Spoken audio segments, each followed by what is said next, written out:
Guys, അപ്പം ഇന്ന് രാവിലെ കഴിക്കാനായിട്ട് ഇടിയപ്പവും ചെറുപയറുകറിയും പിന്നെ ചായ ഉണ്ടായിരുന്നു. അതൊക്കെ നല്ലപോലെ ആസ്വദിച്ച് കഴിച്ച് നേരെ കോളേജിലേക്ക് പോയി.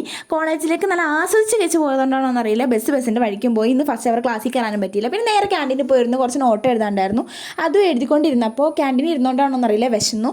അപ്പം പിന്നെ ഞങ്ങൾ ഞാനൊരു കോഫിയും പിന്നെ മാൽക്കസ്റ്റിൻ്റെ ബിസ്ക്കറ്റും മേടിച്ചായിരുന്നു. അഖില എന്തോ ജ്യൂസ് മേടിച്ചു. ഞങ്ങൾ പിന്നെ അതെല്ലാം കഴിച്ച് കഴിഞ്ഞിട്ട് നേരെ ക്ലാസ്സിലേക്ക് പോയി. ക്ലാസ്സിൽ പോയിട്ട് കുറച്ച് നേരം പഠിച്ച് 2 പരദൂഷണവും കുറ്റമെല്ലാം പറഞ്ഞു കഴിഞ്ഞപ്പോഴേക്കും ഉച്ചയായപ്പോൾ പിന്നെ ചോറിനാനായിട്ട് എല്ലാവരുടെയും കറികളൊക്കെ ഉണ്ടായിരുന്നു.